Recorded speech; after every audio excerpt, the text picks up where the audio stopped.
Olá a todos. É com prazer, com satisfação que eu estou aqui mais uma vez para falar um pouquinho com vocês. Da outra vez a gente falou sobre honrar pai e mãe e dessa vez a gente vai dar continuidade a esse assunto da família, né? Então vamos falar um pouquinho dessa questão da família. Honrar pai e mãe é o primeiro passo. Na verdade, é o mais importante passo. Honrar pai e mãe, volto a lembrar que é a chave para a nossa compreensão do mundo e a chave para a nossa libertação das coisas que nos prendem terrenamente ao mundo. Eu vou ler uma página do livro Palavras de Vida Eterna, fazer a prece e a gente começa, tá bom? E a página é Compaixão em Família, o capítulo 107 do livro. Mas se alguém não tem cuidado dos seus, e principalmente dos da sua família, negou a fé. Paulo, primeira carta a Timóteo, capítulo 5, versículo 8. São muitos assim. Descarregam primorosa mensagem nas assembleias, exortando o povo à compaixão. Bordam conceitos e citações a fim de que a brandura seja lembrada. Entretanto, no instituto doméstico são carrascos de sorriso na boca. Traçam páginas de subido valor em honra da virtude, comovendo multidões. Mas não gravam a mínima gentileza nos corações que os cercam entre as paredes familiares.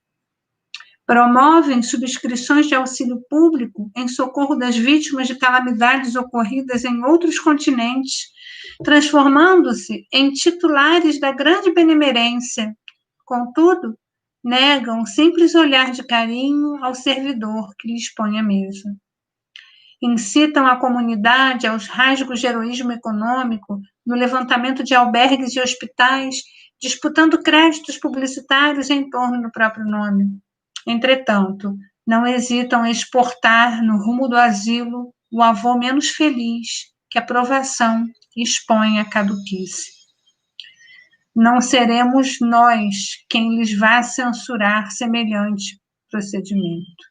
Todavia, toda migalha de amor está registrada na lei em favor de quem a emite. Mas vale fazer bem aos que vivem longe que não fazer bem algum. Ajudemos sim, ajudemos aos outros, quanto nos seja possível. Entretanto, sejamos igualmente bons para com aqueles que respiram em nosso hálito. Devedores de muitos séculos, temos em casa, no trabalho, no caminho, no ideal ou na parentela, as nossas principais testemunhas de quitação. Então, Emmanuel nos convidando a repensar as nossas atitudes, porque é um fato, quantos de nós, muitas vezes, somos tão simpáticos, diligentes, carinhosos e caridosos fora de casa, e dentro de casa, no entanto, nosso comportamento deixa um pouco a desejar nesse sentido de que o sentimento talvez fique um pouco esquecido, né? Então, vamos fechar os nossos olhos, agradecendo ao nosso Mestre Jesus, ao nosso irmão querido, agradecendo pelo dia de hoje, com o qual nos brindou, agradecendo pelas oportunidades da nossa vida, estejamos ou não em dificuldades, agradecendo pela oportunidade de podermos participar de um estudo, de uma casa de oração que nos alberga, que nos tutela a alma, nós que ainda somos tão necessitados desse auxílio, desse aconchego espiritual. São tantos motivos a agradecer, são tantas as bênçãos que recebemos, e ainda é tanto que te pedimos. Jesus, graças por tudo, Senhor. Que a sua imagem santa, que seu coração magnânimo possa ser lembrado por nós em todos os instantes da vida, a fim de que não nos esqueçamos que somos todos, todo o tempo, infinitamente abençoados por ti. Graças a Deus, Jesus, graças a ti.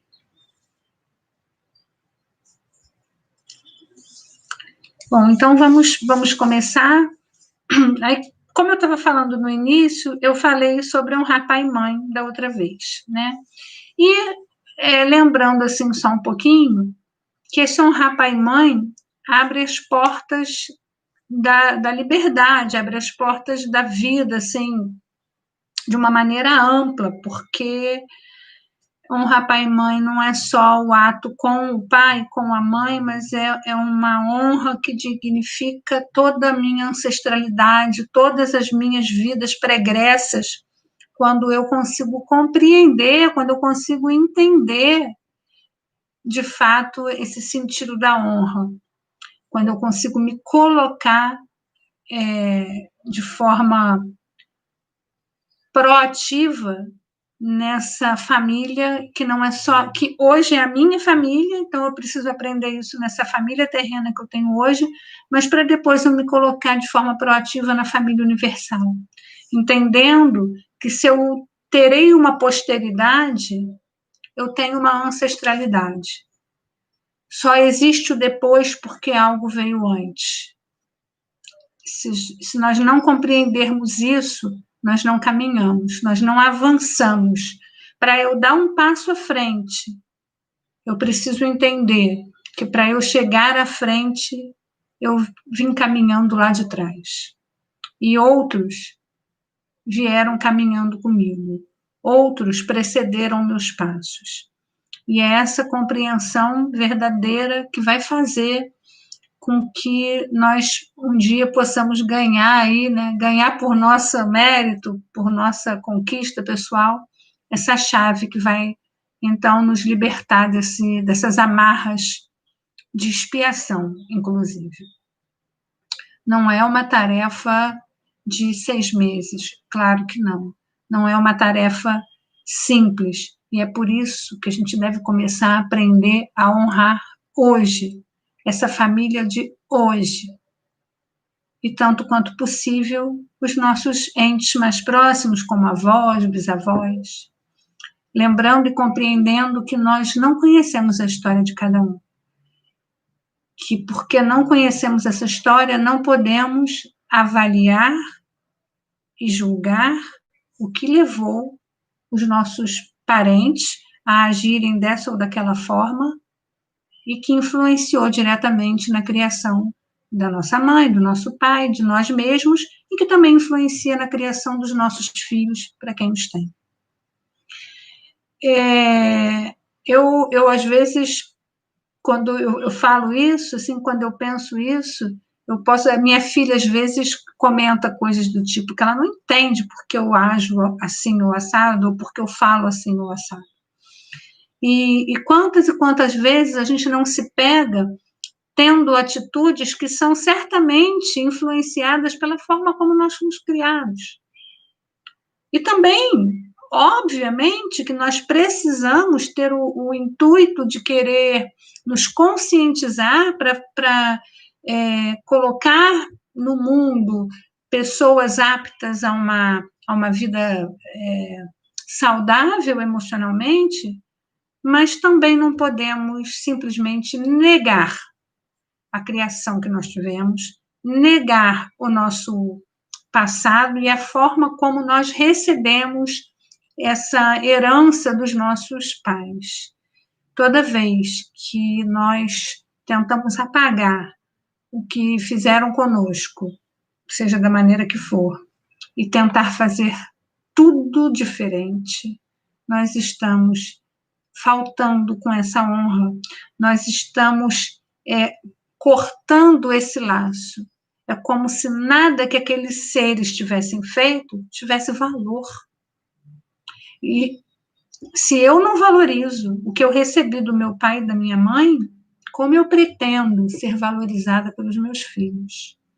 Quando tudo que eu recebi do meu pai e da minha mãe, eu digo, está errado, e eu vou fazer diferente, porque eu vou criar diferente, porque não vai ser como na minha época, porque não vai ser como eles fizeram comigo. Aqui em casa vai ser tudo diferente.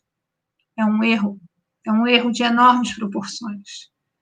Porque é claro que nem tudo que nós tivemos como exemplo pode ser aproveitado. Obviamente, algumas coisas precisam ser transformadas, mas com o máximo de respeito por aquilo que nós tivemos e sempre tentando compreender o que levou, o que motivou nosso pai e nossa mãe a fazerem o que fizeram. A gente deve, então, tentar ajustar essas questões dentro de uma medida que seja consciente, tanto quanto possível, sem o negacionismo absoluto. A gente de vez em quando fala da criação do mundo, por exemplo, a gente não pode simplesmente partir e negar tudo que existe. Então, a cultura do negacionismo ela está muito longe de ser algo que vai nos facultar crescimento. Eu não posso negar, eu tenho que agregar. Se eu tenho que agregar algumas coisas que eu tive a oportunidade de aprender, seja na vida, seja na escola, seja na faculdade, seja onde for, seja no meu trabalho, com outras pessoas, eu vou adaptando. Faço um pouquinho diferente aqui, um pouquinho diferente ali, com todo respeito e sempre entendendo que eu só sou o que eu sou hoje porque eu recebi o que eu recebi dos meus pais. Goste eu ou não, a pessoa que eu me tornei é fruto da minha criação. E eu preciso então pensar sobre isso e entender que muito daquilo que eu recebi pode ser aproveitado, pode ser ressignificado e utilizado. É a nossa herança. Assim como as pessoas não estão por aí jogando dinheiro fora, nem dizendo que não aceitam uma herança material deixada pelo pai e pela mãe, por que nós temos que jogar fora e nos deserdar da herança emocional, da herança psíquica? É a mesma coisa. Na verdade, a mesma coisa não. É muito mais importante, porque os bens materiais a gente sabe que são realmente passageiros, são efêmeros, não tem valor, né? É só assim realmente uma analogia, uma figura de comparação para a gente perceber. Eu não vou, se a minha mãe tivesse um apartamento para me dar, eu não ia jogar fora. Por que então que eu vou jogar fora a herança emocional que ela me deixou? Né? Não faz sentido. Então é para a gente pensar nisso. E uma questão dentro da codificação que me chama assim muita atenção e que eu gosto e que ela está perfeitamente associada a esse capítulo do Evangelho, capítulo 14, que é o honrar pai e mãe, é a questão 775 do Livro dos Espíritos, quando Kardec pergunta qual seria para a sociedade o resultado do relaxamento desses laços de família. E os espíritos são categóricos em uma resposta curta, que é uma recrudescência do egoísmo. É simples. Se eu relaxo os laços de família, eu tenho uma sociedade, eu tenho meus descendentes mais egoístas. Hoje a gente percebe isso assim tão claramente, né? A gente percebe de forma tão corrente hoje, assim, pais que não se importam com aquilo que os filhos estão fazendo e, consequentemente, uma geração de crianças e adolescentes que não vê nada além do que o próprio umbigo. Crianças e adolescentes que são difíceis de conviver porque não aprenderam a olhar o outro, a respeitar o outro, a entender o outro. Crianças e adolescentes bebendo e usando drogas lícitas ou ilícitas, né? Cada vez mais cedo. Crianças e adolescentes cada vez mais cedo se entregando ao uso desregrado das faculdades que receberam de Deus. E receberam de Deus, sim, porque tudo que nós temos, nós recebemos de Deus. Nada nesse mundo é nosso. Tudo é por empréstimo. Então, eu tenho um corpo, eu tenho uma mente que funciona, que é capaz de pensar, que é capaz de produzir coisas inteligentes. Eu tenho dons naturais que eu vou aproveitar na minha família, que eu vou aproveitar no meu trabalho, que eu vou aproveitar na convivência com os amigos. E tudo isso eu tenho por empréstimo. Nada disso é meu de fato, porque as minhas construções reais, elas são ínfimas ainda. Pensar nisso serve para a gente ter a dimensão do tamanho daquilo que de fato é nosso, da nossa construção verdadeira, para aquilo que é empréstimo de Deus. E tudo é empréstimo. Esse relaxamento dos laços de família que vai propiciar o aumento do egoísmo é algo sobre o que nós devemos, é uma coisa sobre a qual nós devemos pensar, nos debruçar. Nós que estamos, nós se somos mães, ou para quem é avó, ou para quem tem pessoas perto criando seus filhos, é importante a gente ter isso muito claro, até para poder, quem sabe, auxiliar. Nós que estamos na casa espírita, que recebemos pessoas em sofrimento, ou que somos ou temos na nossa casa equipes de evangelização e mocidade, como isso é importante. Ou se somos profissionais da educação, como isso é fundamental a gente começar a esclarecer esses pais no sentido de olharem também para esses filhos, tomarem para eles e os educarem com firmeza. Firmeza, não estou falando de rigidez, não é isso. Ser firme é tomar para si, é tomar as rédeas dessa situação. Porque a gente fala em honrar pai e mãe. E é claro que isso é muito profundo, porque se eu não honro meu pai e a minha mãe, eu não vou conseguir ter honra para com os meus filhos. Mas passando para os pais de hoje, então eu sou mãe, eu tenho 2 filhas. Eu tenho que criar essas filhas, eu tenho que ter em mente que a partir do momento que eu aceitei a tarefa da maternidade, me será exigido contas disso. Me será exigido um comportamento, me será exigido uma conduta da qual eu tenho que me desenrolar. Eu tenho que dar um jeito de fazer o máximo que estiver ao meu alcance. E a gente tem visto por aí, acredito eu, que todos devamos ter exemplos próximos assim, de pessoas que dizem, mas eu não sei o que fazer, mas dá muito trabalho, eu não consigo mais, mas eu já falei 1000 vezes e ele não me atende. Para mim, não tem condição, eu desisto. Acredito eu que não seja uma fala inédita essas frases que eu acabei de citar. Acredito eu que todos nós já devamos ter ouvido algumas vezes coisas assim. Eu ouço de pais de crianças de 2 anos. Eu não sei o que fazer. Eu não aguento mais. Eu deixo mesmo fazer do jeito que quiser, porque eu não dou conta. E eu trago então para nós. Não é para se pensar?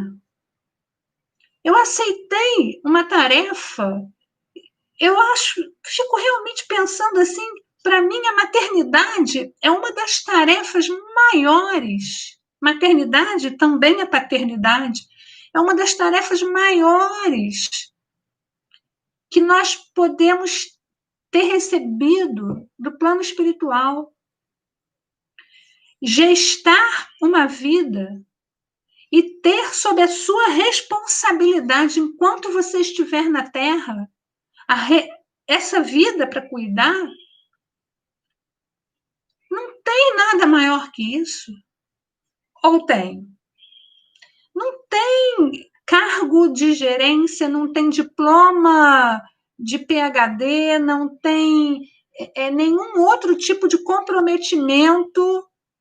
Você pode ser presidente de uma nação, presidente da ONU, são cargos, você hoje está, amanhã você não está, você tem um diploma, amanhã você tem outro diploma. Agora, a maternidade, a paternidade, é uma responsabilidade, é uma tutela. A gente recebe um espírito para tutelar. Assim como nós somos tutelados diretamente por Jesus, num subnível aí, depois, então, de Jesus, nós, pais e mães, somos as pessoas com mais responsabilidade na face da Terra. Todos que somos pais e mães somos responsáveis eternamente por esses seres. Eu recebi uma filhinha. E eu faço o que com essa filhinha? Quando eu não quiser mais brincar, eu devolvo?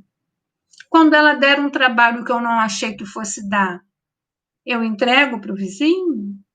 Eu deixo para lá? Eu aceitei a maternidade. Se eu aceitei, eu tenho que me desincumbir dela da melhor maneira possível. Não tem nada nesse mundo que vá fazer com que eu receba escusas, que eu seja desculpada pelas minhas falhas nessa maternidade.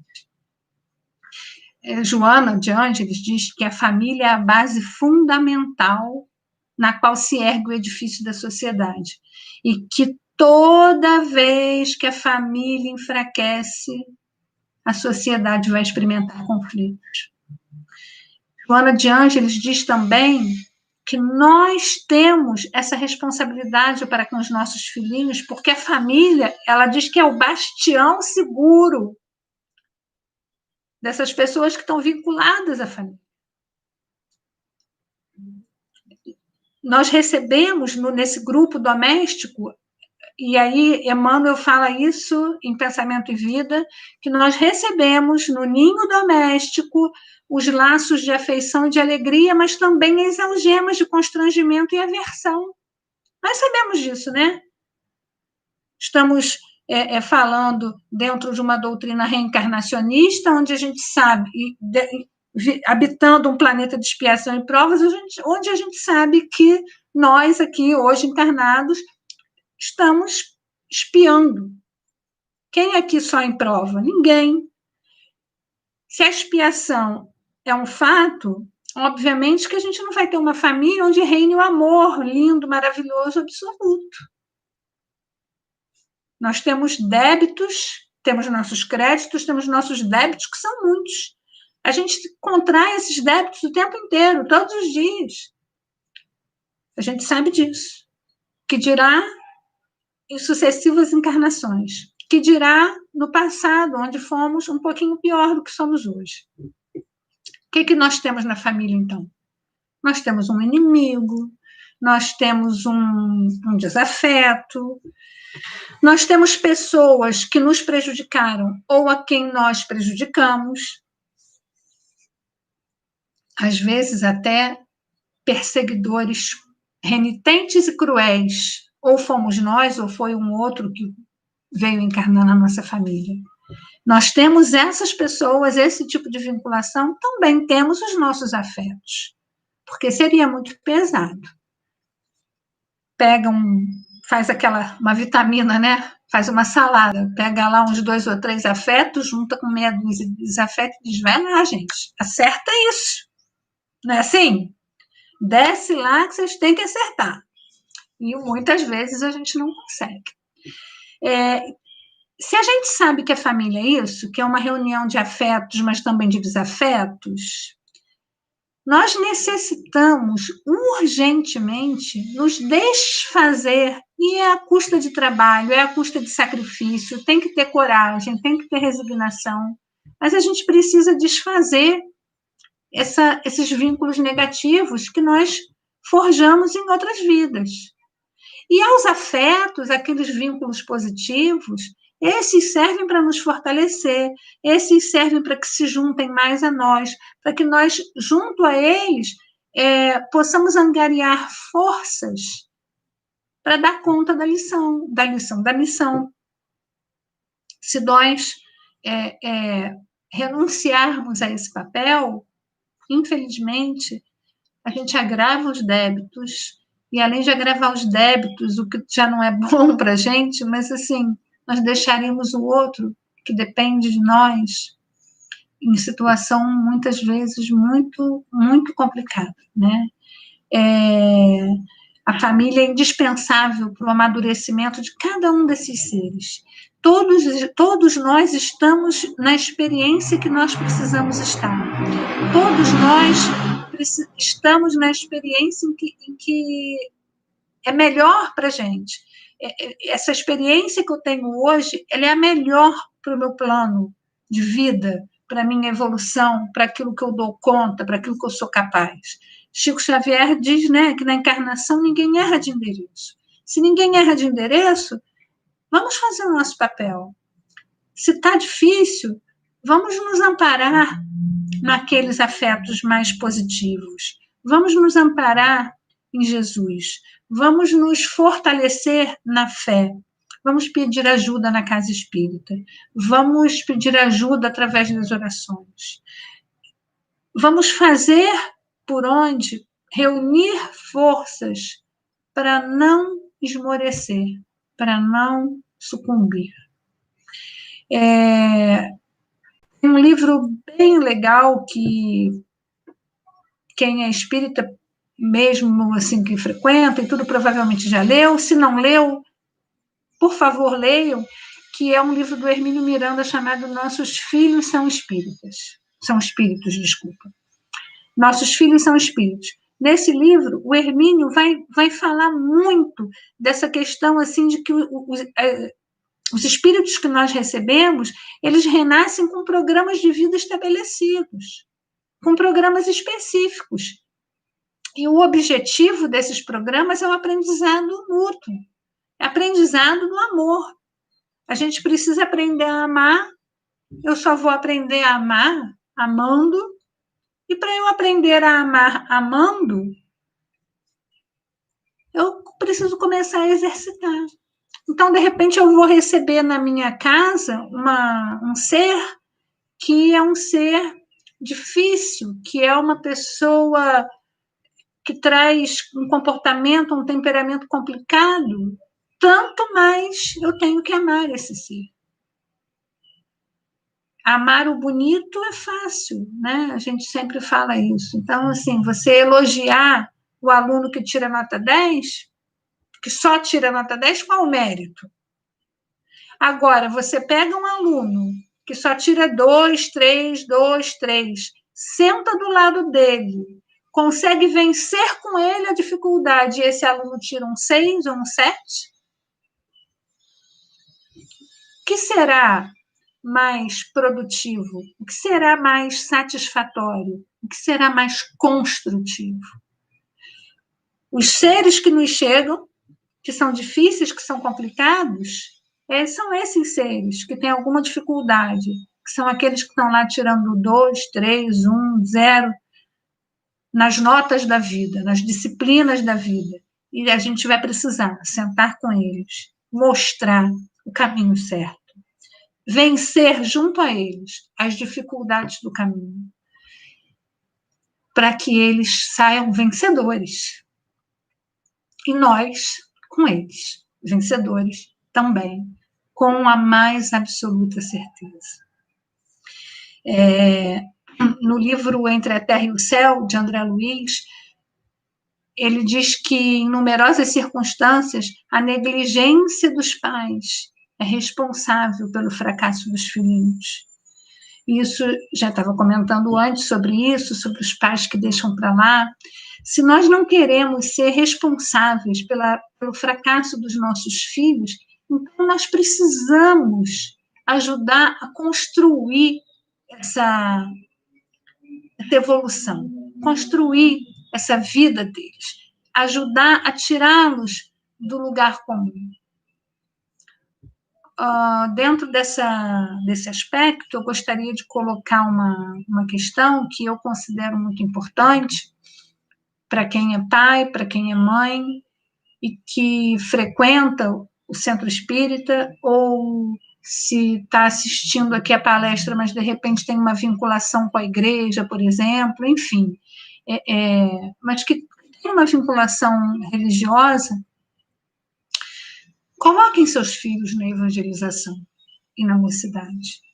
Mas, preferencialmente, se as crianças são pequenas, coloquem na evangelização, desde a mais tenra idade. Se você que me ouve é espírita, se você que me ouve frequenta a casa espírita, frequenta os estudos, frequenta a palestra, recebe o passe, ou faz parte, é um tarefeiro da casa, e você acredita nisso, você tem como pauta da tua vida a doutrina espírita, por exemplo, e você tem filhos, e os seus filhos eles não frequentam a evangelização. Por quê? E a gente escuta frequentemente, porque religião a gente não obriga. Por que não? É bom para você? Se é bom para você, por que não seria bom para o seu filho? Para a sua filha? Se você frequenta, gosta, acredita, e isso te dá um gás para você continuar a sua caminhada, por que não para eles? Eles vão à escola e você os obriga. E por que não a evangelização? Por que a educação ainda acreditamos que deva ser educação de disciplinas curriculares básicas que vão ensinar a falar, escrever, somar e diminuir? Matemática, português, história, geografia, inglês, artes e até balé, judô, natação é importante. Meu filho não pode faltar o judô, a minha filha não pode faltar o balé, mas a evangelização não. Vai esperar a criança crescer para um dia ela se decidir se ela quer ou se ela não quer. Mas veja bem, enquanto eles são pequenos, enquanto eles são crianças, enquanto eles são adolescentes, a responsabilidade é nossa. Quando ele crescer, ele escolhe. Mas vai escolher baseado em quê? Vai bater cabeça por aí até um dia entrar em algum lugar e descobrir, que legal, eu vou ficar por aqui, isso aqui foi legal para mim? Se eu tenho essa responsabilidade, eu tenho também o dever de oferecer os recursos para que eles possam até escolher depois, se for o caso. Meus filhos, no caso as minhas filhas, não são obrigadas a serem espíritas se não quiserem. Elas podem ser católicas, protestantes, ou podem não ser nada. Certo? Não é obrigado quando crescer. Mas, enquanto eu sou responsável por essa tutela, eu ofereço o recurso que eu acredito que seja o melhor para a saúde delas. Saúde física, saúde mental, saúde emocional. Assim como obriguei a ir para a escola, assim como obrigo, não hoje, mas eu obrigava a tomar banho, a escovar dente, obrigava sim a ir para o centro comigo, a frequentar a evangelização e a mocidade. Porque é isso que vai dar a elas óbvio, com aquilo que a gente aprende dentro de casa também, a base espiritual para que um dia ela decida se é isso que ela quer, se é isso que ela não quer, se ela vai ter outra direção na vida. Mas eu preciso dar o pontapé inicial. Eu preciso ser a pessoa que vai botar ali a bola no pé para elas chutarem. Eu não posso esperar que elas aprendam sozinhas. E é importante que nós tomemos essa atitude e que parta de nós essa responsabilidade, essa rédea, né? Vamos tomar a rédea, gente, a rédea é nossa. Tem um pedacinho do Evangelho segundo o Espiritismo que diz isso, né? Vou até ler esse pedacinho para vocês. Ó espíritas, compreendei hoje o grande papel da humanidade. Compreendei que quando produzis um corpo, a alma que nele se encarna vem do espaço para progredir. Sabei vossos deveres e colocai todo o vosso amor em aproximar essa alma de Deus. É a missão que vos está confiada e da qual recebereis a recompensa se a cumprirdes fielmente. Vossos cuidados, a educação que lhes derdes, ajudarão seu aperfeiçoamento e seu bem-estar futuro. Pensai que a cada pai e a cada mãe, Deus perguntará: que fizeste do filho confiado à vossa guarda? E a pergunta é: que fizeste? Que eu estou fazendo com os filhos que me foram confiados à guarda? Que tipo de orientação eu estou oferecendo, eu estou ofertando? Eu tenho um pensamento um pouco, e aí é uma questão minha, um pouco rígido nesse sentido, de tentar dar aos filhos o melhor que a gente puder em termos de exemplificação. A gente só ensina pelo exemplo, né? Então, dizer o que a gente gostaria que fosse feito e não fazer resulta em palavra vazia, resulta em nada.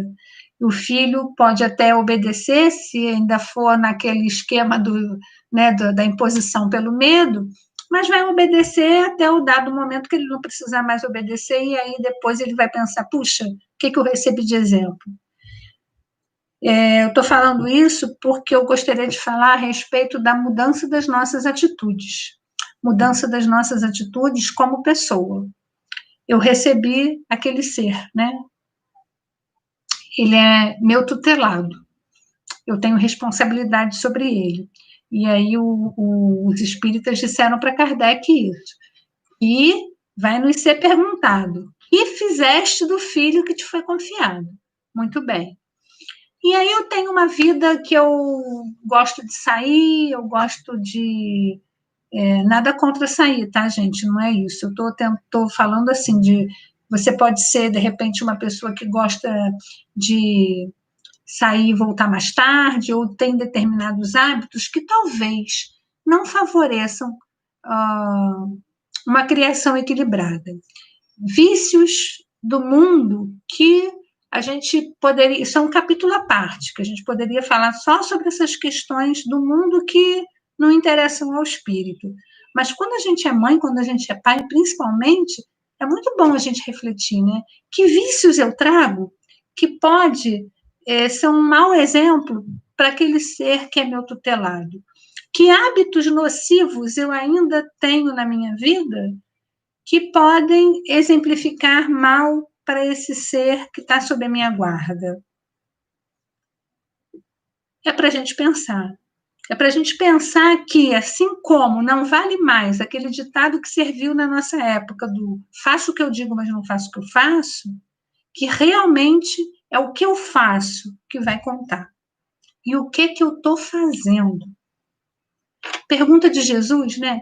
Que fazeis de especial? Esse que fazeis de especial serve para tudo, porque só botar a comida na mesa, comprar meia dúzia de roupa e pagar o plano de saúde é comum. Que fazeis de especial? O que estamos fazendo que passa da conta. E é isso que a gente tem que pensar e perceber. Por que não sermos mais conscientes, pais mais conscientes, familiares mais conscientes? Nós temos uma responsabilidade imensa para com esses seres. Que tomemos para nós, então, essa responsabilidade. Bem, caminhando um pouquinho,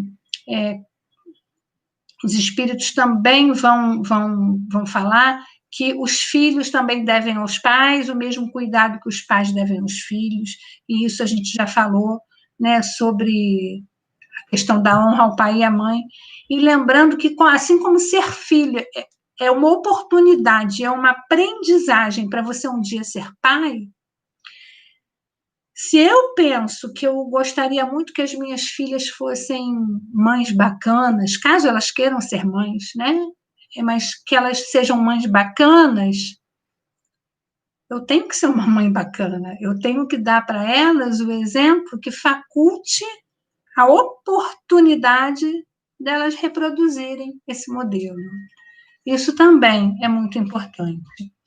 E precisamos aprender a amar e a compreender todos aqueles que estão dentro da nossa família, estendendo, então, um pouco esses laços, estendendo esse núcleo, porque até então eu estou falando aqui de pais e filhos, tanto de filhos para os pais como dos pais para os filhos, mas só esse núcleo restrito, mas nós temos primos, irmãos, sobrinhos, cunhados.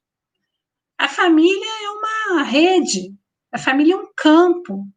E quantas vezes nós temos lá as nossas diferenças ou as nossas inquietações para com outros membros da família que não estão no nosso núcleo ali, do nosso lar, né? Naquela coisa ali da nossa casa, né? Não sai um pouco ali do pai, mãe, filho, para alcançar, para atingir os outros níveis, os outros campos familiares. E não é importante que nós compreendamos essas pessoas? Assim como a gente tem que compreender e respeitar aquele filho que, de repente, tem um comportamento, ou tem um temperamento que está um pouco, vamos dizer assim, fora da curva, ora, outras pessoas também têm esse tipo de questão. E essas pessoas têm que ser compreendidas, entendidas e incluídas. E quando eu falei lá na questão comentei sobre o Bert Hellinger, inclusive, que fala da lei de pertencimento, e essa lei de pertencimento, essa lei é um campo, sabe? Ela é um campo de informação, esse campo informa tudo. Significa dizer que qualquer pessoa que eu exclua desse campo, essa pessoa ela não deixa de existir. Como ela não deixa de existir, ela vai voltar em algum momento constelada num outro ser daquela família.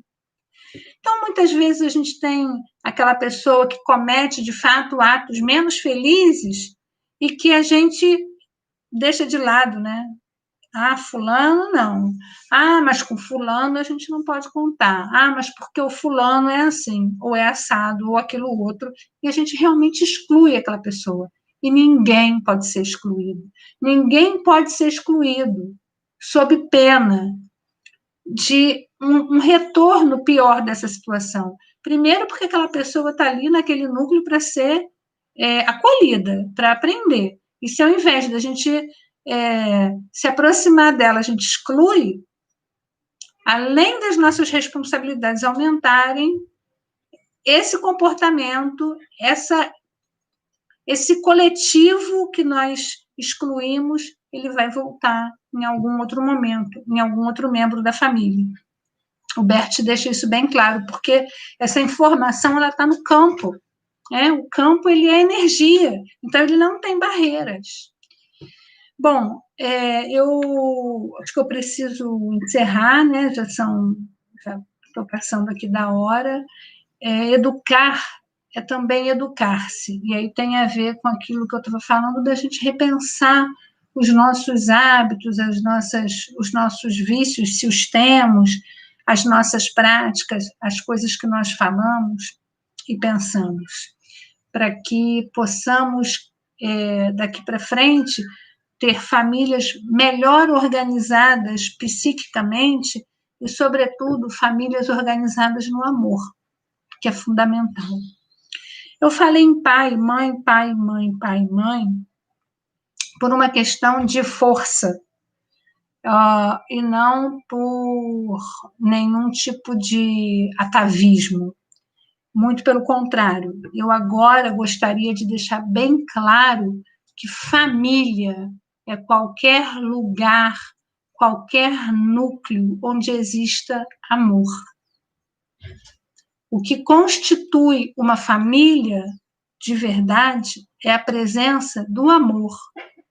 Isso significa que eu posso ter 2 homens e uma criança, 2 mulheres e uma criança, um homem que resolveu ter um filho, uma mulher que resolveu ter um filho ou assumiu sozinha o seu filho.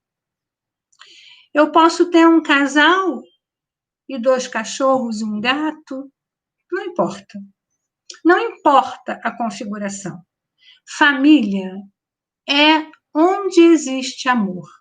Quando a gente fala em pai e mãe, e aí dentro da psicologia isso é importante a gente considerar pelo seguinte, porque existe uma força paterna e existe uma força materna.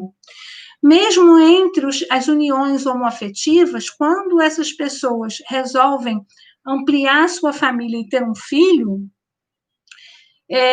essa divisão de forças ela vai se configurar.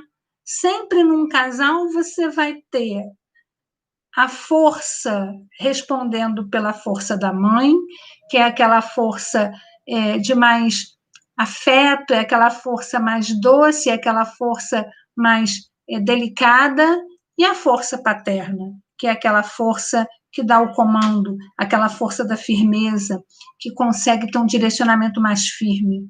Muitas vezes, quando nós temos pais solteiros, tanto homens quanto mulheres, nós percebemos que essa pessoa que está ali ocupando os 2 papéis, ela ora está se comportando como mãe e ora ela está se comportando como pai.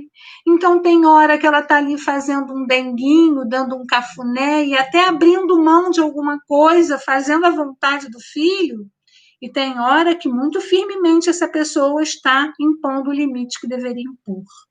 Então, quando eu falo em pai e mãe, eu estou falando de 2 forças que se equilibram em conjunto. Mas família é uma conjugação de amor. E a minha mensagem final hoje é que nós possamos tomar as nossas famílias e amá-las muito, porque é a família que vai salvar a todos nós, irmãos em humanidade. Eu faço uma prece pedindo a Maria, que, Mãe das Mães, nos oriente, nos sustente, nos auxilie a compreender a nossa missão na vida, que nos auxilie a abraçar e amparar as nossas famílias, aos nossos amores. Maria, Mãe de todas as mães, se conosco, hoje e sempre, graças a Deus.